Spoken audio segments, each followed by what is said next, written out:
Yo guys, isang mapagpala at papayapaang umaga sa inyo lahat. Mapayapa. Ay. Tawa ni Gigi.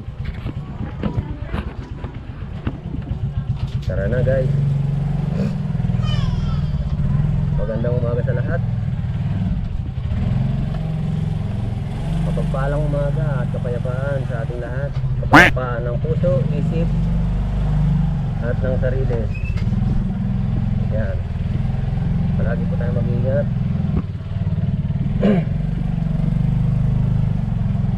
Araw ng Huwebes ata ngayon.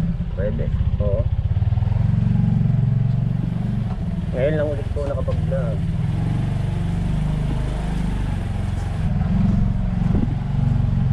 Yeah. Yun. Magandang araw, F. Carlos. Magandang araw, F. Carlos.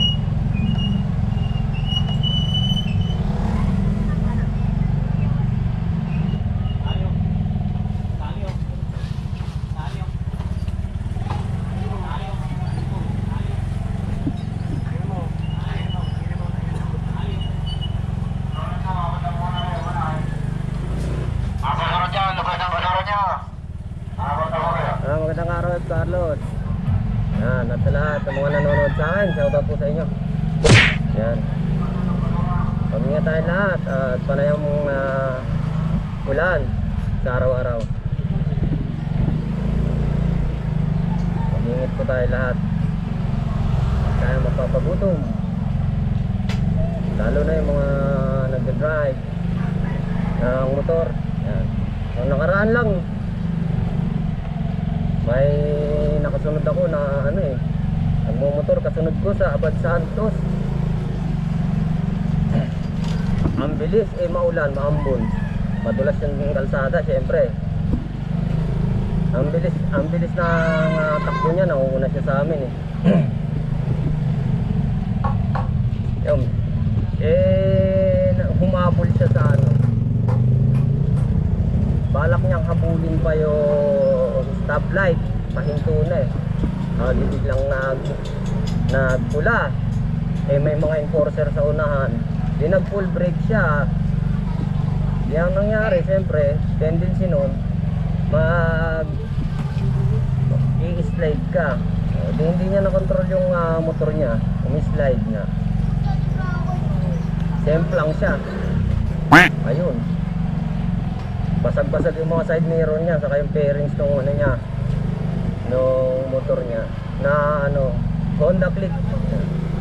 Kaya mag-ingat tayo sa mga sa daan, lalo na pag hindi mo kabisado yung lugar. Magmabagal lang tayo.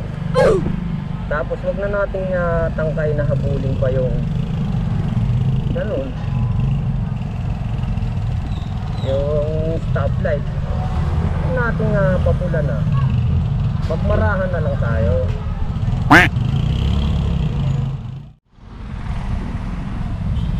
Papunta akong Kapitolyo, Pasig ngayon guys. Ayan, sobrang traffic na naman dito sa may C5 Katipunan. Papunta ang pinakadulo na ito, Taguig Service Road. Yan, papasok ng expressway. Pwede rin kayo dumaan dito sa C5 guys. Kapag umpisa kayo sa Quezon City, yan, mag-circle kayo, Quezon City Circle. Kung papunta kayo mga Laguna, yan, Batangas, Quezon, Bicol, yan, pwede rin dito sa C5. Kaya lang, huwag kayo dadaan ng mga ganitong oras, mga tanghali, mga alas 10. Sigurado, expected na ganito ang traffic na madadaanan nyo. Magandang dumaan dito mga alas 5 ng mga madaling araw. Yan, alauna, alas 2. Yan, napakaganda, luwag dito. Siguradong mai-enjoy nyo yung dito, biyahe. Pag ganitong mga singitan, ingat-ingat sa mga kapwa ko rider. Ay napakadelikado ng mga ganitong sitwasyon. mga umaandar yung mga malalaking sasakyan, huwag naman tayo magkakamali sa ugong. Yan. Pagbaba na ito, ugong Pasig na.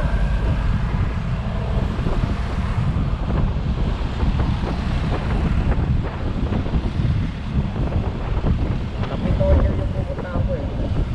Bandang Shaw Boulevard yun, malapit sa Shaw Boulevard. Yun guys, nandito ako sa Alabang.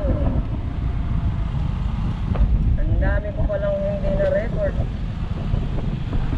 na dental clinic na pinuntahan ko. Festival Mall Alabang. Dito pwede daw tayo dito, sabi ni ano, sabi ni Kuya.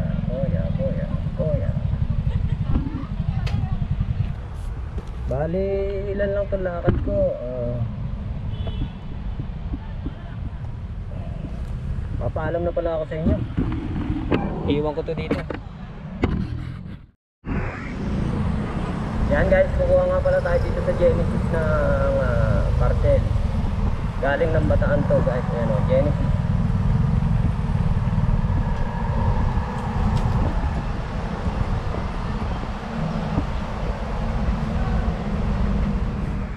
Namatay yung camera. Ayan, tapos na tayo kumuha sa Genesis.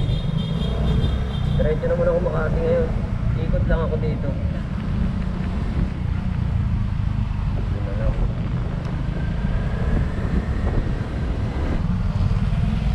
Dito na lang tayo mag-iwason sa Cubao. Namatay yung video, ewan ba't namatay. Siguro palubad na kasi kahapong bate. Hindi ko natugtungan yung iba kong video. Kaya ito na lang, ngayon na lang. Yan guys, dito tayo sa Makati. Paseo de Rojas Street, corner Makati Ave. Magmamakati Ave tayo.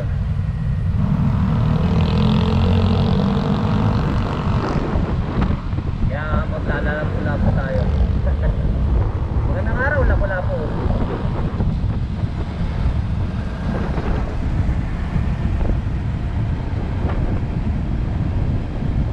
Doon din yan, magtatagpo, Dilarosa, ganun na din yan. Tapos tatawid lang na ngayon, Ayala yan. Ayala Avenue. So yan guys, nakailang ikot na ako dito kasi huhulihin ka dito kapag nakita kang ano, Pumart.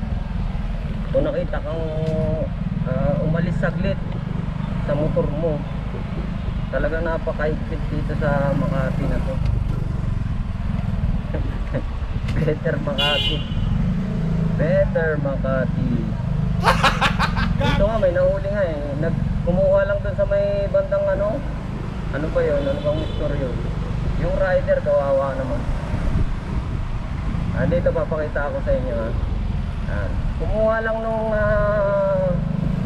order. Malapit lang, walking ano lang ha. Walking distance lang. Yan, tinikitan pa. Ito siya oh. Dito ako mag-aantay oh. Yan, natikita na siya.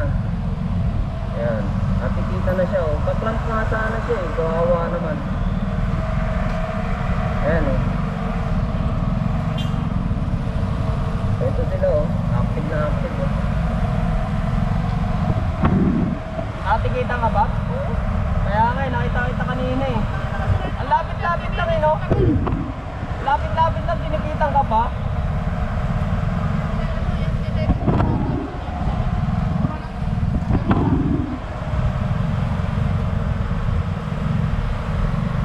Ano yung nagtikit sa kanya oh? Yung enforcer. Grabe dito guys. Kaya hindi pwedeng mag-ano dito eh. Yung iiwan mo saglit yung motor mo, yari ka. Ay nako, ayan oh. Yan si Pap. Natikitan dito sa ano sa may De La Rosa. Car park. Car park 1 ba to? Oh, car park 1. Kaya ginagawa, magpaikot-ikot ako. Hindi pwedeng kahit tumayo ka doon at mag-waiting ka, bawal. Yan. Sumabot na raw yung ano. Kasi kanina pa tinatawagan tong dental clinic na client namin. Kung gusto mo na safe yung motor mo, pwede ka naman mag-park dito. Yan. Kaya lang walang nakakalimutan kong humingi. May pang ano naman ako dito, pero ang ano kasi nung advice kasi nung dental clinic, antayin lang sila doon sa may pan. Yan, nandito ako ngayon guys sa airport.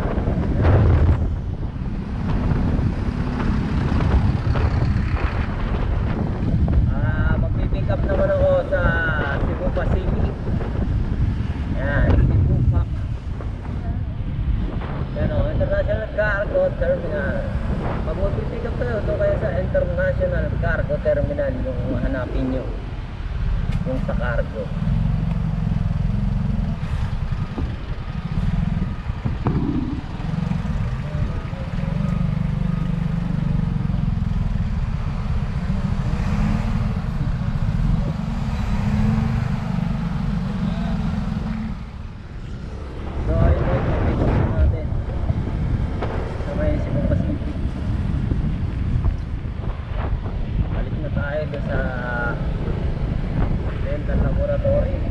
Medyo madilim na oh.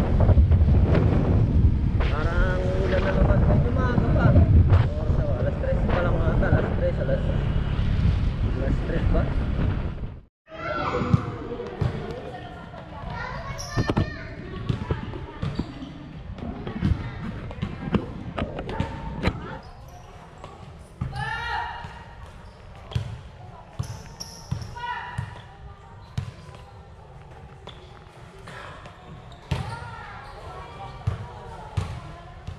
Sakto naman na isang po eh. Ay, nasa si Jay? Hindi na si Jay.